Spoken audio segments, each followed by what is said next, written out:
Thank you, Dr. Vinod Gupta, members of this distinguished audience in this world-famous university. I'm going to speak to you about a subject which probably will be of dominant importance in the coming 10 years as to what's going to happen between the present competition, unstated competition between India and China. In some ways, we are similar. Large countries. We have billion-plus population, which no other country in the world has. I think the closest that comes is the United States, which probably is 300 million plus. But India is about 1.2 billion, and China has 1.3 billion. And I'm told in 2021, we'll overtake China and become the largest population country in the world. Land mass is also very large. We are both neighbors. Till 1962, although we had relations from 700 BC, we never had a single quarrel, leave alone a war. And people from both countries traversed to each other's countries, played a role, some of them significant, like Bodhidharma, who went from Tamil Nadu in deep south to Shaolin and set up a monastery there and taught people what later came to be known as karate or wushu in China. Of course, Buddhism traveled from India to China, and Chinese travelers brought in many things which we didn't know before, such as silk. Trade was flourishing between the two countries. Together, till about 1700, the two countries were considered the most developed countries by then contemporary standards, and accounted for more than 50% of the world GDP. That was the situation in 1700. And then, of course, they were subjected to foreign invasions. They were subjected to imperialism. And as a consequence, by 1950, when both became liberated in different ways, India became independent of Britain, and China overthrew an existing government and established the People's Republic of China. So in 1950, both were quite poor. They together only constituted about 6% of the world's GDP, and they began the process of reconstruction. Now, of course, the records are much better available. We have this great problem in comparing India and China because India is an open society. India is a relatively free press. And the minuses of India do get reflected in the media, unlike in China, which is a closed society, and therefore we really have to work through the data in a big way in order to be able to get to the truth, because based on anecdotal evidence, travel around. No, that's fine. I don't need it. Based on, excuse me, based on anecdotal evidence, newspaper accounts, and so on, it's not possible to be able to really get at the truth. And we have to really look at the data and rework it, because there is a difference between the statistical system of China and the statistical system of India. India, of course, has a much longer tradition in collecting data. India has a better enumeration system.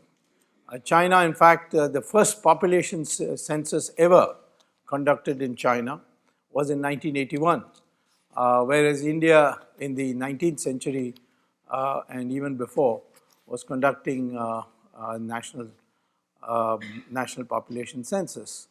So even in the question of working on data, we have to do a lot of preliminary work.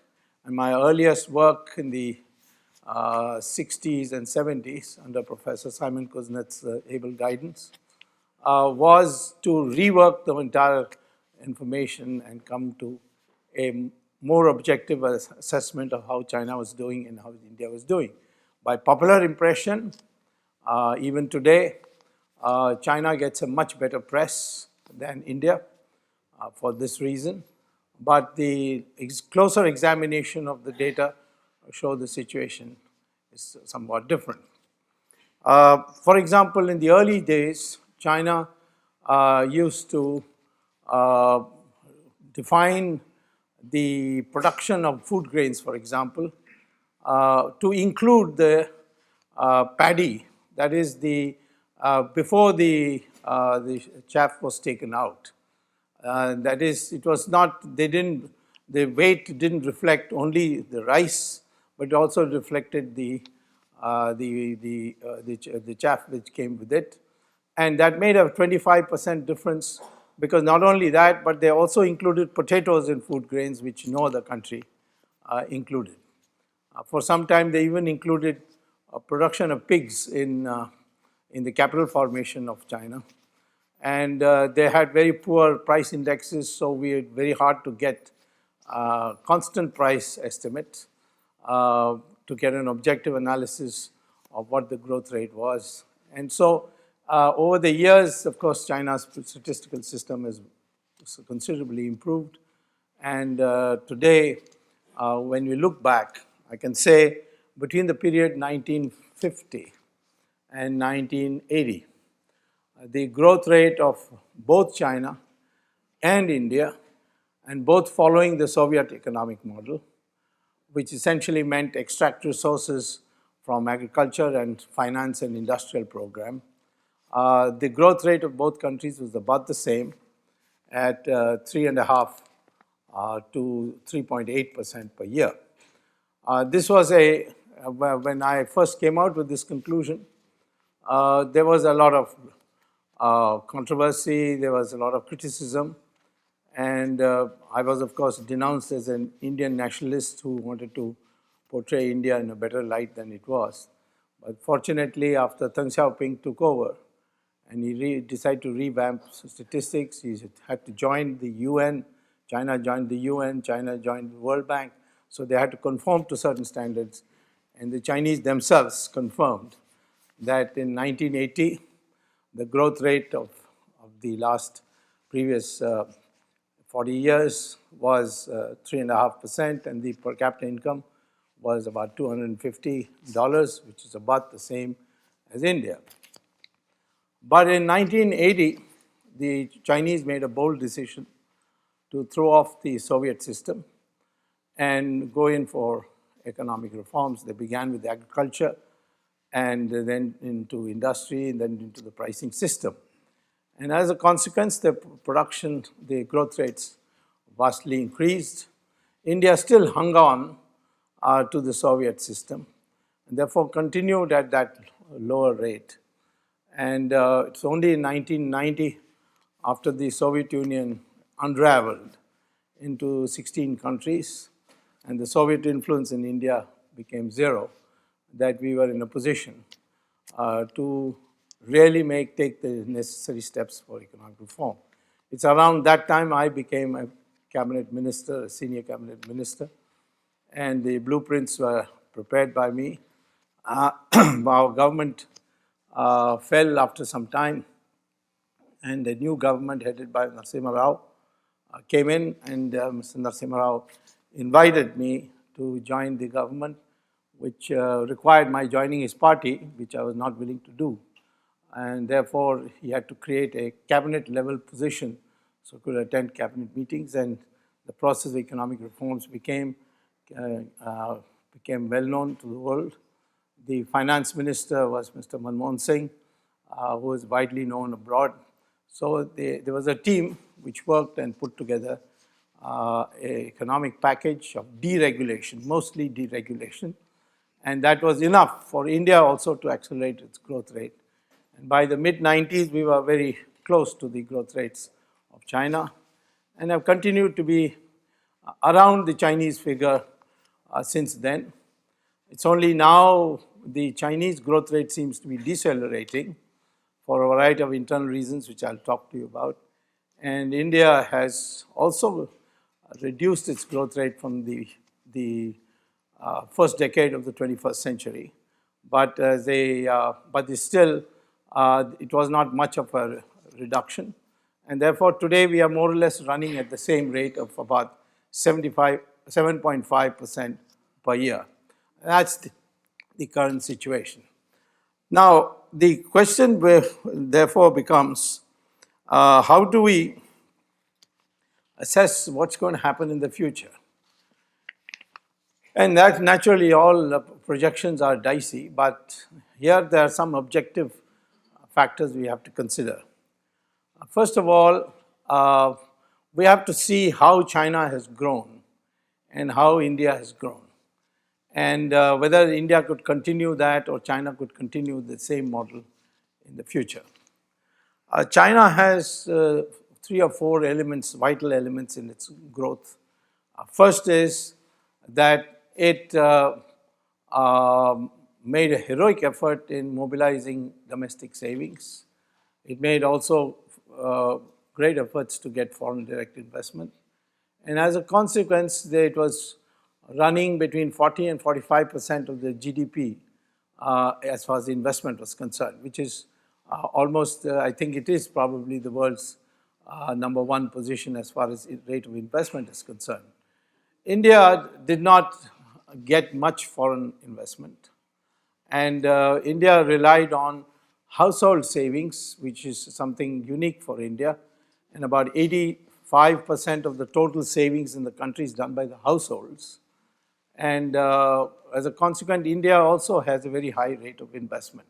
So both countries believed in making great efforts in mobilizing large amount of funds from within the country to use it in development.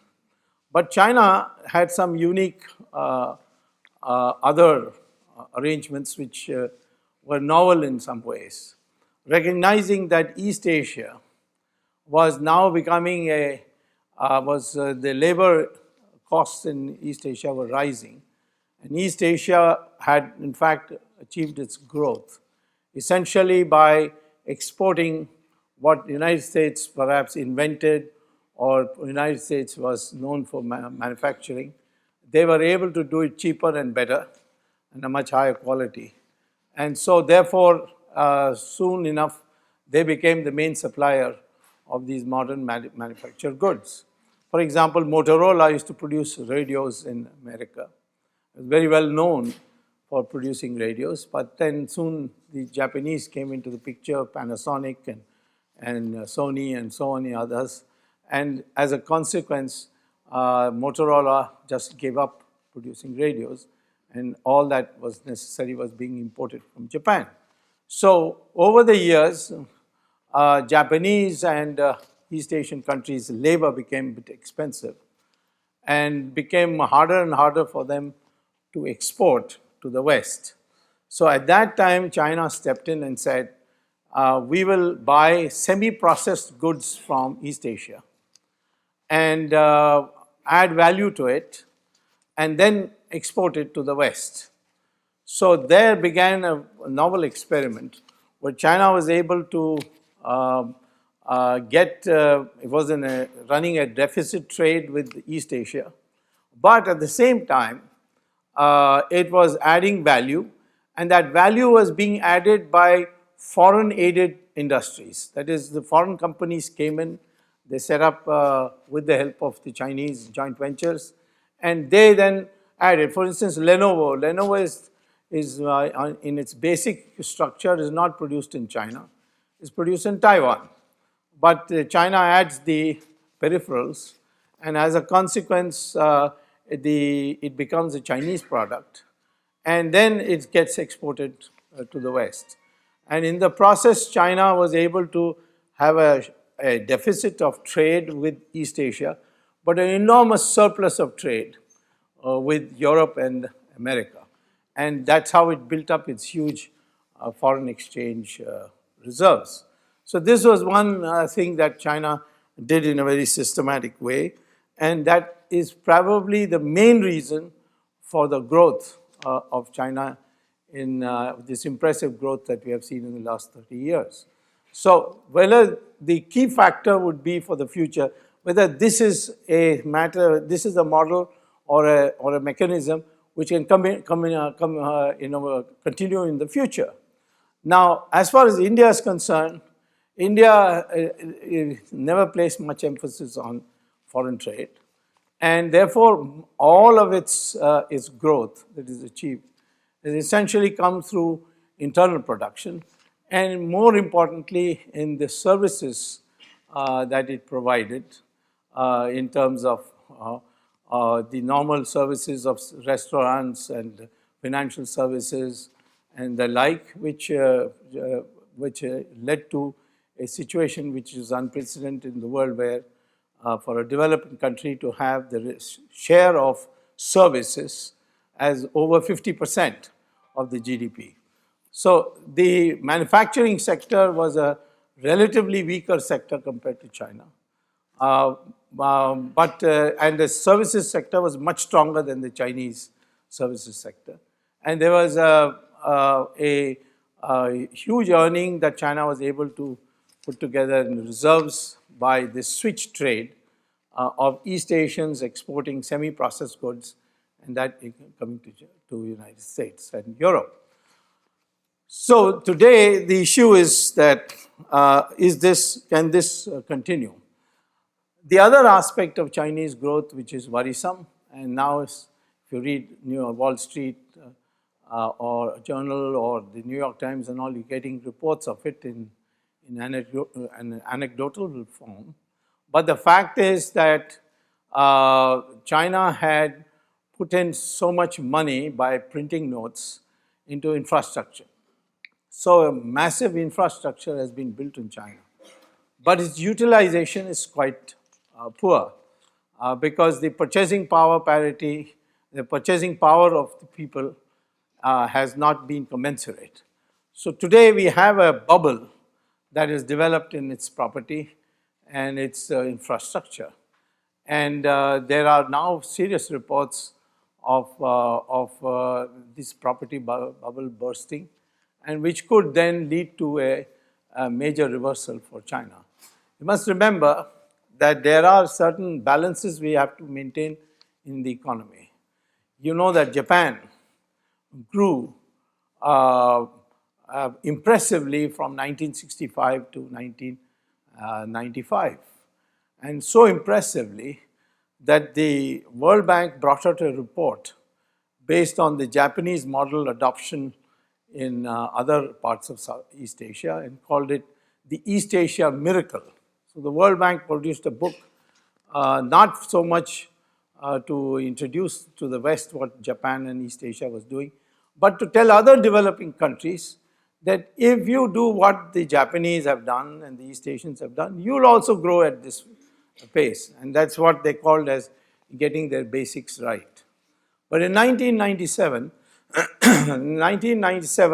there was a financial crisis in East Asia, and all these countries sank together.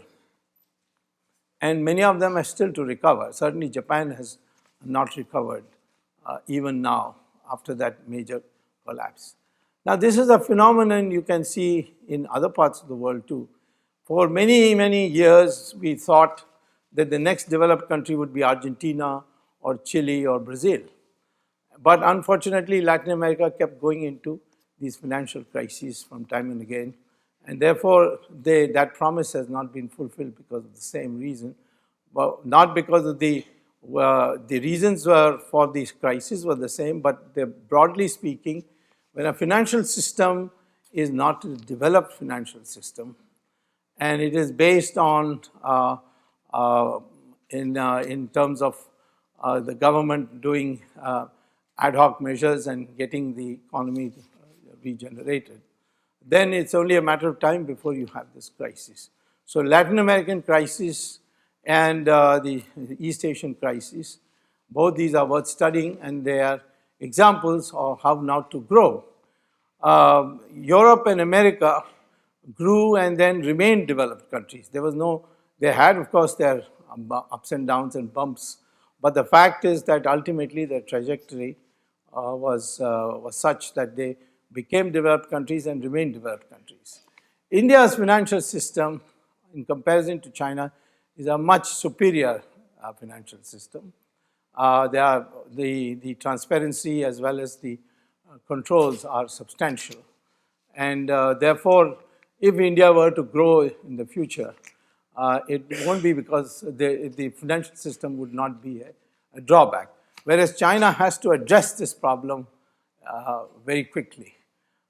They have to deal with this issue. Their banks are now practically bankrupt because they've been giving loans which don't get returned. And the particular problem with China is that the state-owned enterprises, they are not able to disband it. They are not able to sell the bigger ones because these are which employ essentially the Communist Party cadres, and the state enterprises of China, they provide all kinds of facilities for their workers, housing, free health, free schooling, and so on. And so if you were to close that down, there would be a major upheaval politically for China. So at the same time, they don't make any profit. They are perpetually in loss. So there's a bleeding process going on. So today we find that because of these various little trends, we are getting reports that several of the companies which are in the private sector are not able to pay their workers' salaries. There are demonstrations which are not getting reported. So there is a serious problem that China has to face. And of course, it has world consequences because China has been a driving machine for the world. So this is another aspect which we have to examine. There's also another aspect, not a major aspect, but this is an important aspect, could become a major aspect in the future. And a problem in its extreme form you see in Europe. And that is, you see, China took the call for controlling population very seriously. And therefore, they adopted the one child per family norm, and they imposed it very severely and strictly. As a consequence, there's a much higher ratio of people above 65 in China than other developing countries, certainly in comparison with India. And as a consequence, because China was a socialist state and it had social security, and this is a liability which the Chinese are finding increasingly to discharge, and they're using printing of notes as a method of being able to pay, but that cannot go on. This problem of aging populations is also a problem in Europe because fewer and fewer people are entering the labor force, and larger people are retiring and living longer also. And earlier on, when more people entered the labor force and relatively less people retired, the people who entered the labor force, they had pay cuts for their gratuity and provident fund and so on.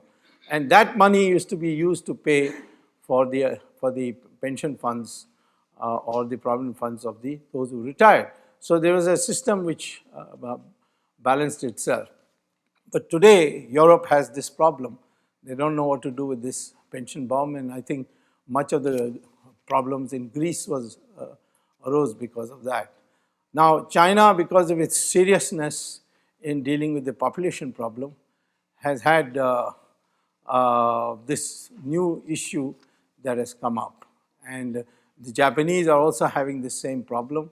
In fact, their entire toy industry is practically disappearing because of the fact that the population has now has slowed down so much, and the population is getting aged. On an average basis, today the average age of an Indian is 26 years. And we have 540 million Indians below the age of 25. There's no match for this in any other country in the world. And the average age of the Chinese is 35 as compared to 26 in India. And the Americans is 37, Europe is 46, and Japanese is 50.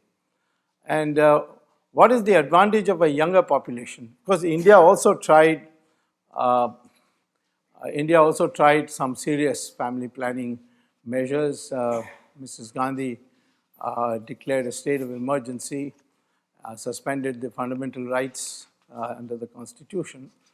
All that was illegal. Later on, we found out, but the fact is at that time she was able to do it. And then she focused on restricting number of children to 2. But the end result was that the people revolted and she lost the election. Primarily, not entirely, but primarily due to the fact that she had done this. There is an economic calculus which Indians, I suppose people anywhere practice, but there was an economic calculus in producing children. It was weighed against the educational opportunities. If there was no hope for any educational opportunity, then people had more children, because then they could work with the parents and supplement the family income. So as the prosperity grew in India, the population growth rate is also beginning to decline. And today, it was only about 15 years ago, we were growing at 2.2% per year. But now we are down to 1.7% per year. But our decline is gradual, whereas in the Chinese case, it was very sharp. And it is now, I think the Chinese are openly admitting that 1 child per family was a disaster. Now, why I'm saying that this is an important factor is that ultimately we know now in economics that economic growth and accelerating economic growth has much less to do with putting more capital and more labor into the market or into the system. It is much more due to the new innovations that you bring for combining labor and capital. And that's how we have been seeing in the history. After all, the Industrial Revolution owes itself to the invention of locomotives and railways and the Bessemer steel blast furnace. The Americans came up with this integrated factory system, and later on jet engines, fax machines, and now recently the internet. And this has been a big boost for higher and higher growth rates. So instead of moving along a curve, you move from one curve to another when innovation is introduced into a system. It is here, I think, India has more potential than China. Take, for instance, agriculture. Today, India has as much arable land as China, although China is geographically a bigger country. But the fact is that vast parts of it are not arable. So if you look at the arable area, India and China are the same arable level. About 120 million hectares is the arable land in both countries. Whereas in China, it's highly intensively utilized. There's been a much larger deployment of fertilizer, pesticides, and these other aids for production.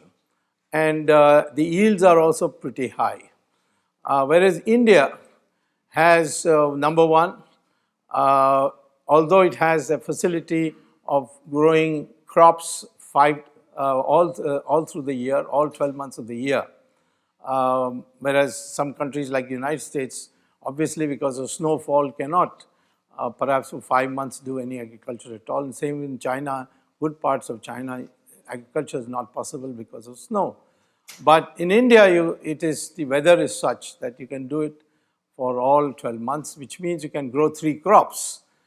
China grows more than 2 crops in about 80% of its arable land, whereas in India, only 25% of our land is utilized for growing more than 1 crop.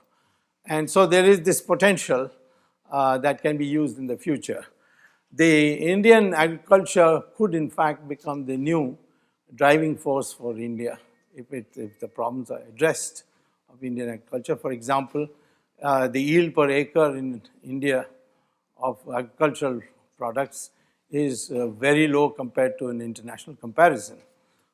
Take for instance rice, the yield per acre is 1/6 that you get in Japan or even South Africa. And the Indian agricultural products, the prices are also very low. I mean, Indian agriculture is one of the cheapest agricultures. If you were to look at price of rice compared to most of the rice growing countries, you'll find it in 1/7, 1/6, 1/5 in that ratio. So it's a cheap product which is capable of export, provided the backup infrastructure is there. So this is something which India can afford. It can afford to be an agricultural exporting country, which China cannot. The second thing is that Indian skilled labor is still one of the cheapest in the world, and certainly compared to China is much cheaper. So tomorrow, it's just possible, if the conditions are right, that the East Asian semi-processed goods coming to China decided to come via India. And there are some advantages of that. First of all, we have a democratic system which has courts. We have a strict patent law which conforms to the WTO standards. And certainly on copying, duplicating, we have much stricter laws. So there is a possibility that the East Asian countries, being democratic countries themselves, may prefer India to China, and especially if Chinese labor becomes more and more expensive. So if that happens, that will be a major boon for India, and a major setback for China. So, and the Indian sea lanes are much more open and easily accessible than for China. Consequently, this is something that we are studying in India, how to seduce the East Asians to abandon China and come to India. But that requires that we need to improve our infrastructure. Most of the Japanese businessmen complain about the rotten financial structure, the rotten infrastructure in our country, roads, and so on, and the hassles which are still there not at the central level, but at the provincial level. These have to be addressed, and if we manage to do that, then I think India would be a big gainer and certainly will be able to establish a lead over China. So this is the third thing is, we have this young population which now the UN no more refers to as a population problem, but as a demographic dividend. They've given a new name for it. And this demographic dividend is a potential dividend. Suppose we were able to educate this young crowd, not all 540 million people maybe for the time being, but a large section of them, motivate them to think in terms of innovations. And those innovations which will make us move from one curve to a higher curve. Take, for example, the question of power. Now, so far we have been using river waters, hydroelectric power, and coal-based power.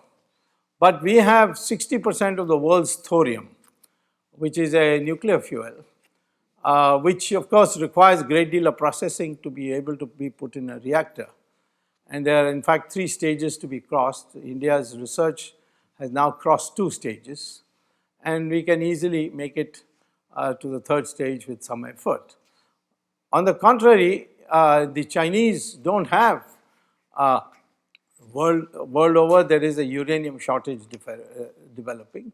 Maybe by 2050, it will become very difficult to access uranium, certainly for power projects. And therefore, the Chinese would be in a bind on that, whereas as India is concerned, it will be if we solve this problem of thorium, having 60% of the world's supply in our country, I think we would be able to generate power on a clean basis. Thorium fuel is much cleaner than uranium, and that would give India a huge advantage. India also has a large number of rivers. China has some large rivers, but not the number of rivers here. But these rivers require to be put into a water grid. If we could get our young population to think in innovational terms, the education should be such. Now, I think one of the great new developments is this online education which has come, which enables us to reach education to the more rural areas of India, the tier 2 and tier 3 cities.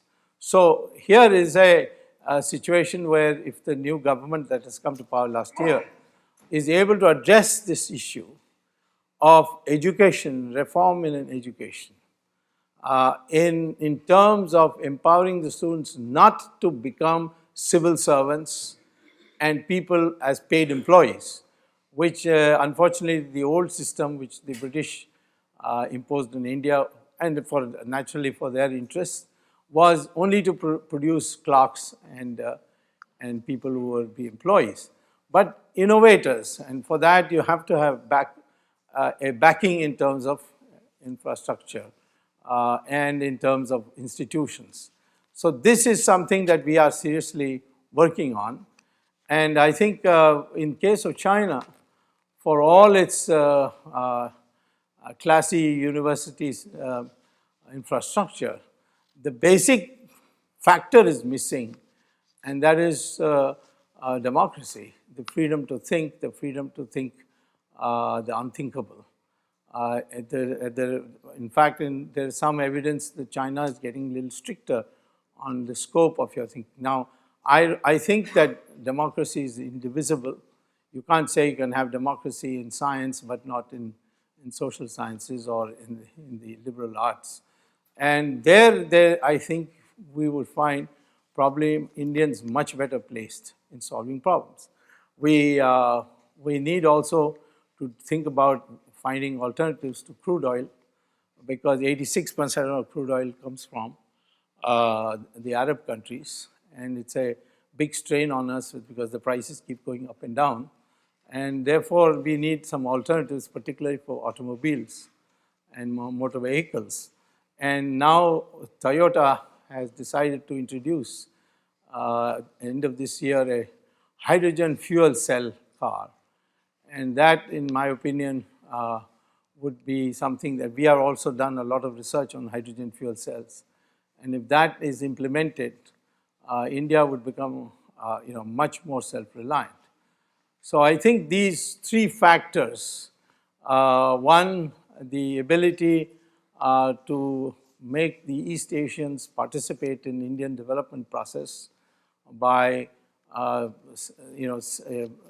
diverting the semi-processed goods to China, to India, to the tapping of this demographic dividend that we have. And the Indians have performed in different climates and different environments much brilliantly. So therefore, I don't think there's any doubt that if we gave our people within India the right kind of education, they would not be able to solve problems which were once upon a time thought of to be unsolvable. So this will be the second. And the third thing, of course, is the fact that India is today a democratic society. It has enormous soft power to attract investments from abroad. These three factors give you a distinct edge over China. Do I think that India would overtake China? Well, first of all, as far as growth rates are concerned, I think you will probably start seeing, already there are preliminary, some publications of the World Bank and IMF saying India would overtake China in the next 2 years in its GDP growth. But that doesn't mean the gap can't be closed. The gap is essentially, by the way, between India and China was established only in 10-year period between 1980 and 1990, when India stuck to the Soviet model, where China abandoned it and adopted market reforms. So the gap is not all that great, even if in terms of ratios of production and so on, you can show it. But India is a much better organized country. India has got a much stronger financial system. And China, I think, in my opinion, is going the Japanese way, because it's not in a position to rectify its financial system without a crisis.